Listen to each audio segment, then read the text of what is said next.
छत्रपती शिवाजी महाराज की। आवाज नहीं रहा ना सगळा असणार। छत्रपती शिवाजी महाराज की।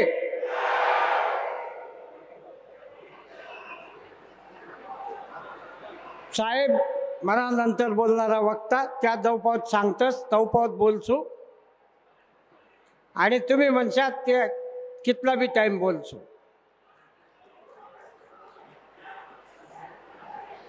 मंडळी माले काय दिन तुले काय दिन अरे मग इथलं कथाईन वन काय काय काय कमालचे की आता थोडा वेळ पूर्वी सांगा की साहेब आणि साहेबांना पोरं बी एक घटना सांगस कि एक महिना हो गया हमने घरनी मंडळी आजारी होती आणि मी जतीन दादाले फोन करा की अरे थोडासा प्रॉब्लेम ये राहिना आपले नाशिकले कालड्याक व्हॅन घी जाणी पडी आणि मंडळी 3 मिनिटं आविष्कार बाईंनी सांगा 3 मिनिटांना आत त्या मातोश्री हॉस्पिटलना पायरीस प कार्डियाक ॲम्ब्युलन्स उभी राहिने आणि मग आमले नाशिकले शिफ्ट व्हायला सोपं जाय।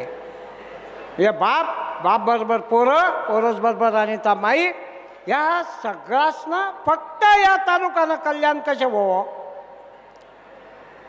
आणि 20 वर्षना अगोदरना भकास तालुका पाहिजे का 20 वर्षना हा विकास पाहिजे याना विचार करानी वेळ आज ही लागेल।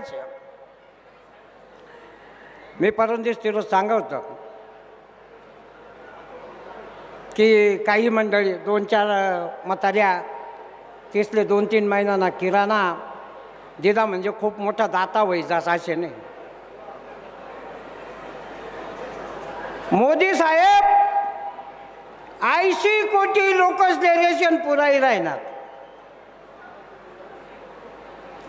आणि दादासाहेब भुसेनं काय सांगा ना जिथे जिथे अडचण होय जिथे जिथे धाई जाणं होय त्या ठिकाणी दादासाहेब कुठे कमी पडत नाही। तुम्ही एक गोष्ट पाहिजे आपण एखादा आजारी माणूसले भेटायला जातोस आणि भेटायला गए की काहीतरी फळं बिळं सफरचंद घ्या अमुक घ्या तमुक घ्या या समोरना उमेदवारनी परिस्थिती अशी छे एक केळ घी गया आणि केळ ते घी गया ते त्या पेशंटचा फोटो काढी घे म्हणे आपण पेशंटला मदत करेल छे। बारीक बारीक गोष्टीच ना अरे जिथे ज्या माणूसने 24/7 24 तास या तालुका करता दिलात या राज्याना जे भी खातं होई सहकार मंत्री असो कृषी मंत्री असो बांधकाम मंत्री असो आणि पालकत्व म्हणजे काय कुटुंब प्रमुख म्हणजे काय यांनी व्याख्या ज्यांनी स्वतःना आचरण माहीन दखाडी दिली त्या दादासाहेब भुसे। सांगस पैलवान दोन पैलवान राहतस आता या पैलवान गुरु आणि चेलाच राहतस गुरु आणि चेला दोन्ही पैलवान आणि एकनी तालीम थोडीशी कमी एकनी तालीम जास्त आता त्या दुसऱ्याले वाटणं अरे म्हणे या गुरुने ते मी सहज पाठ टाकसू आपले यांना सांगस कुस्ती खेळानीच आणि वळलं भाऊ आखाडामा गुरु म्हणे नको रे येडापाना करू नको नाही नाही नाही जे वैते आपले कुस्तीच खेळणीचे आणि तू ना ते सगळा डाव माहीत छे आता गुरु राहायसन बी अरे तू रे सगळा डाव माहीत छेत आणि आई कुस्ती मीच जिकी जासू म्हणे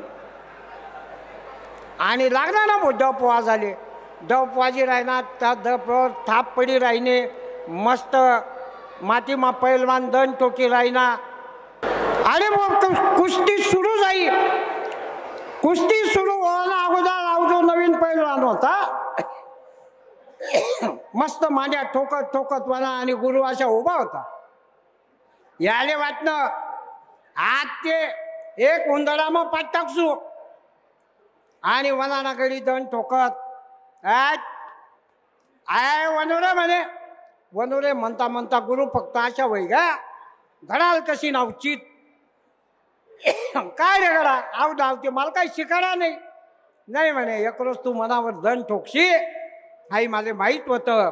शाना नादानसने सांगेल होतं त्यामुळे तुले अवडाव शिकायला नाही. तशी एक चबरी भाऊ होती. चबरी ऊ आई ऊले अशा वाटते मला सगळं यस. मग तरी बाई जुनी जाणती सासू नगत चुलत सासू आणि आई सांगे आत्या तुम्ही फक्त मला सांगा काय करणं शे मला सगळं यस. आवा म्हणे मी जे करस ना ते तुला जमणार नाही.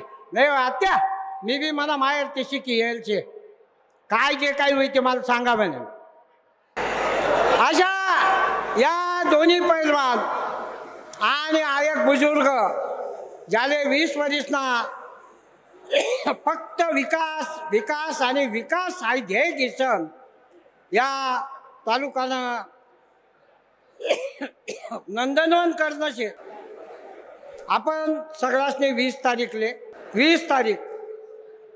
तारीखले सकाळीच निघाना दिवसभर बूथवर थांबाना जास्तीत जास्त मतदान कसे होईल ते पावाना आणि जास्तीत जास्त लीड 1 लाखपेक्षा जास्त लीड कशा मिळेल याने काळजी घ्यावानी तरच आपला विजय नक्कीच आहे. आणि ज्या लोक म्हणतात अमुक गाव फुटी गए तमुक गावले काही बरं नाही त्यासनी रातनी रमजानपुरानी सभा पाहो त्यासनी करसगावांनी सभा पाहो त्यासनी वन्नेरनी सभा पाहो. इथल्या या सगळ्या सभा पाहिजे सर आणि मग सांगा की काय अवघड छे. फक्त तुम्हाला निर्धार राहीना ते दादासाहेब 1 ते 1.5 लाख मतसनी आघाडी घेसन नक्कीच निवडी येणार शेत. धन्यवाद. जय हिंद जय महाराष्ट्र.